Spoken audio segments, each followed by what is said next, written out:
snooping app. I mean, clearly, it's ridiculous turning this country into a dictatorship. कितना सरकार दखल अंदाजी देगी प्राइवेट फैमिलीज में, प्राइवेट फोन्स में, प्राइवेट चीज़ों के निजी जिंदगी में? इसमें लोगों को ऑब्जेक्शन नहीं, लोगों को स्वागत करना चाहिए।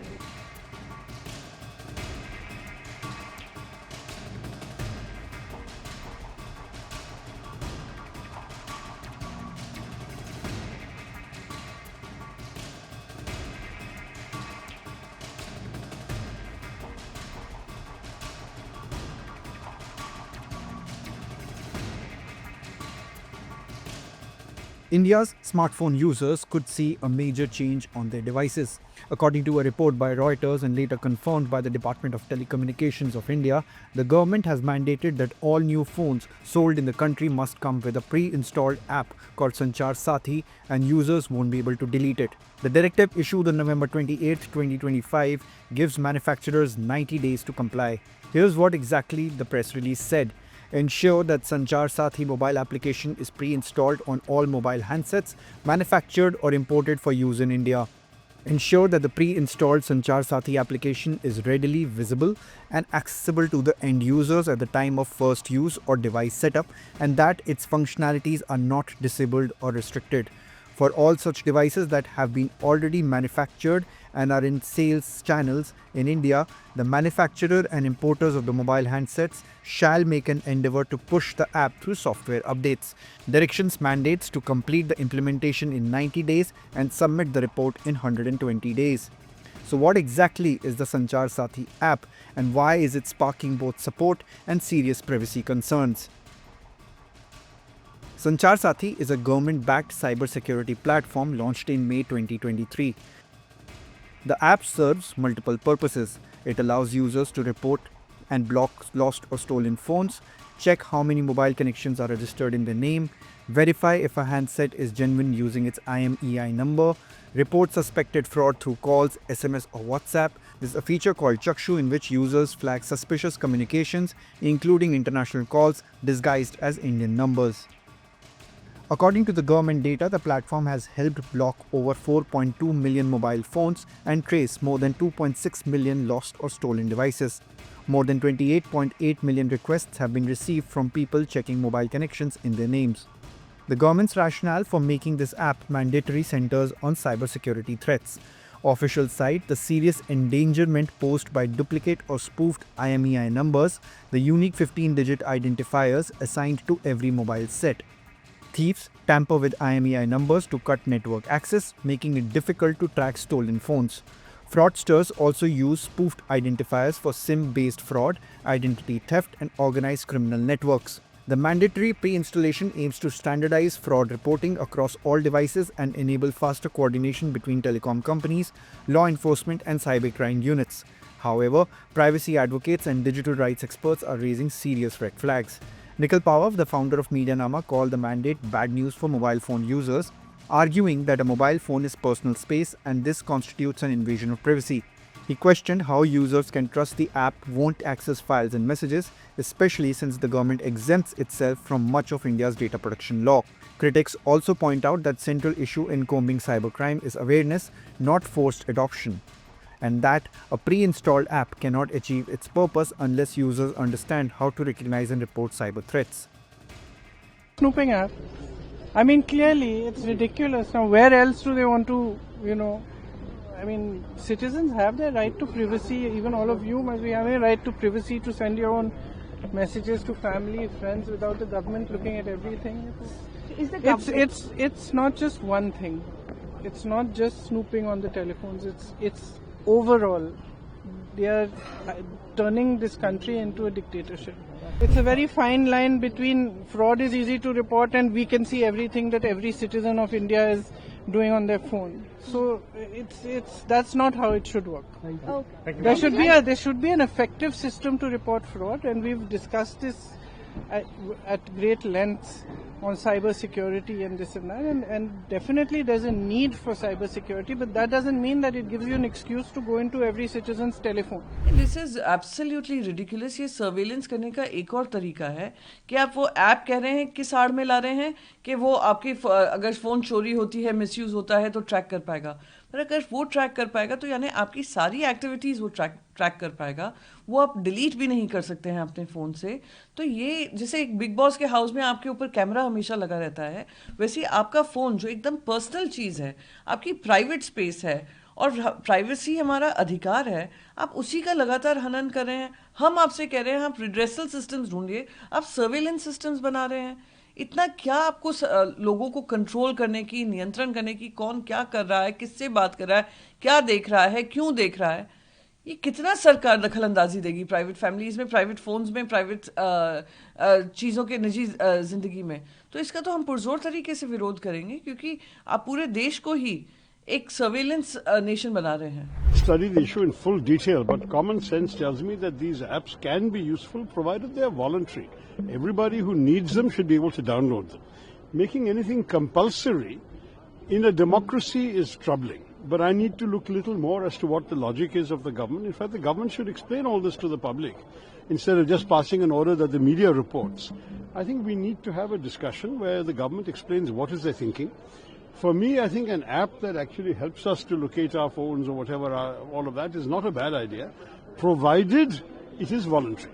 So if I feel the need for something, I can download that app. If I don't feel the need for it, I shouldn't have to download it. That's true for all of us. पास कोई मुद्दा नहीं होता और विपक्ष मुद्दा ढूंढना चाहता है तो विपक्ष की मदद हम नहीं कर सकते। हमारी जिम्मेदारी है उपभोक्ताओं की मदद करने की, हमारी जिम्मेदारी है उपभोक्ताओं की सुरक्षा देखने के लिए। क्या है संचार साथी? संचार साथी एक ऐप है और एक पोर्टल है जिसके आधार पर हर एक उपभोक्ता अपनी सुरक्षा अपने हाथों से कर पाता है। ये जन भागीदारी का एक कदम है। इसमें लोगों को ऑब्जेक्शन नहीं, लोगों को स्वागत करना चाहिए। इसके आधार पर जब आप मोबाइल फोन खरीदते हो, उसके आधार पर IMEI नंबर फेक है कि जेन्युइन है, उसका रिकग्निशन आप संचार साथी ऐप के आधार पर कर सकते हो।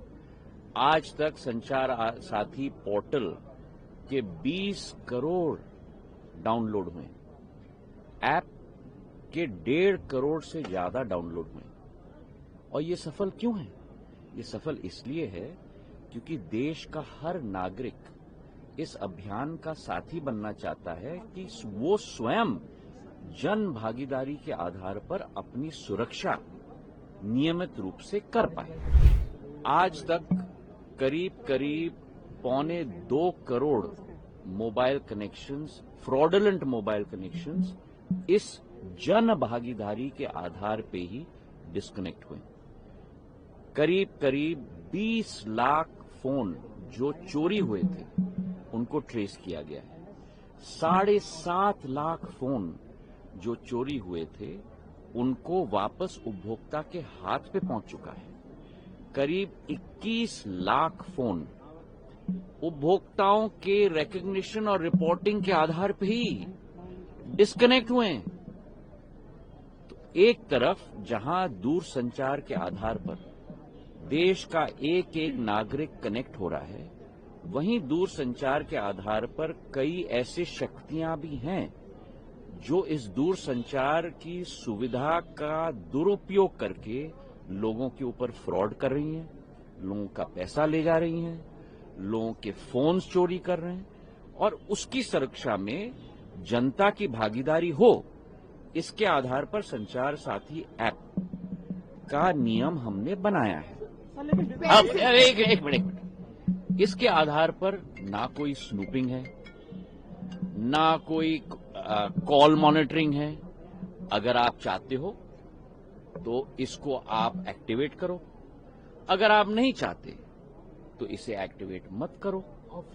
सुनिए ना, अगर आप इसको अपने फोन पे रखना चाहते हो तो रखो, अगर आप इसको डिलीट करना चाहते हो तो डिलीट करो। जिस तरीके से, उदाहरण के तौर पे, आपके फोन पे जब आप फोन खरीदते हो तो उस पे कई ऐप्स आ जाती हैं, जैसे गूगल मैप्स भी आ जाता है। अब आपको गूगल मैप इस्तेमाल नहीं करना है तो आप डिलीट कर लो। अगर आपको संचार साथी इस्तेमाल नहीं करना है तो डिलीट कर दो। इसका मतलब ये ऑप्शनल है सर। ऑब्वियसली डिलीट कर सकते हो आप, कोई प्रॉब्लम नहीं है। तो बात का बतंगड़, एक मिनट, वही तो हर भ्रम को मैं तोड़ने की कोशिश कर रहा हूँ। ये कस्टमर प्रोटेक्शन की बात है और हर भ्रम को मैं तोड़ने की कोशिश कर रहा हूं। आपको डिलीट करना है तो आप डिलीट कर दोगे। आप, कोई मैंडेटरी नहीं है। आप अगर रजिस्टर नहीं करना चाहते हो, मतलब कि उदाहरण के तौर पे इस ऐप का उपयोग नहीं करना चाहते हो, तो रजिस्टर मत करो, वो डोरमेंट रहेगा। डिलीट करना है तो डिलीट कर लो। पर क्या हो, एक मिनट, पर हर व्यक्ति को देश में नहीं मालूम कि मुझे फ्रॉड से प्रोटेक्ट करने के लिए, मुझे चोरी से प्रोटेक्ट करने के लिए ये ऐप है। तो हर व्यक्ति तक ये ऐप पहुंचाना हमारी जिम्मेदारी है। अगर आपको डिलीट करना है तो डिलीट कर दो, नहीं इस्तेमाल करना है तो रजिस्टर मत करो। जब आप रजिस्टर करोगे तभी तो एक्टिव होगा, रजिस्टर नहीं करोगे तो इनएक्टिव होगा। इसका मतलब संचार साथी ऐप हम डिलीट कर सकते हैं अपने फोन में? बिल्कुल डिलीट कर सकते हो आप। सिर्फ इनबिल्ट ऑप्शन है, ऐसे आप डिलीट कर। आप उसको जिस तरीके से अपने फोन पे दूसरे ऐप को दबाओगे और कहोगे डिलीट, वैसे इसको भी दबा सकते हो और कह सकते हो डिलीट। कि विपक्ष कुर्सी के नीचे, कुर्सी के पीछे, कुर्सी के लिए मुद्दे ढूंढ रहा है। अब सभी भ्रमों को दूर करना सरकार की जिम्मेदारी है और सारे मुद्दे मैंने आपके समक्ष रख दिए कि आज तक पिछले 2 वर्षों में संचार साथी पोर्टल और संचार साथी ऐप के आधार पर कितनी सुविधा जनता को मिली है, कितना पैसा जनता का बचा है। और ये भी आंकड़े आपके सामने रख दूं, एक साल में 2024 में अकेले हमारे देश के अंदर 22,800 करोड़ रुपए के फ्रॉड हुए हैं। तो एक तरफ विपक्ष चिल्ला रहा है कि आप फ्रॉड कैसे रोकेंगे, दूसरी तरफ अगर संचार साथी का ऐप हमने आम नागरिक को दे दिया तो कह रहे हैं पेगासस। तो करो तो मरो, न करो तो मरो। तो जो लोग सत्य नहीं देखना चाहते हैं उन लोगों को हम सत्य नहीं दिखा सकते। जो लोग सुविधा इस्तेमाल करना चाहते हैं वो करें, जो नहीं करना चाहते हैं और डिलीट करना चाहते हैं वो डिलीट करें। The directive also creates compliance challenges for manufacturers, particularly Apple, which traditionally resists pre-installing third-party or government apps and has previously clashed with Indian regulators over similar demands. All major brands, including Apple, Samsung, Xiaomi, Vivo, and Oppo, must submit compliance reports within 120 days. As India's 1.2 billion mobile subscribers navigate this new reality, the debate over whether security justifies sacrificing user choice and privacy is far from settled.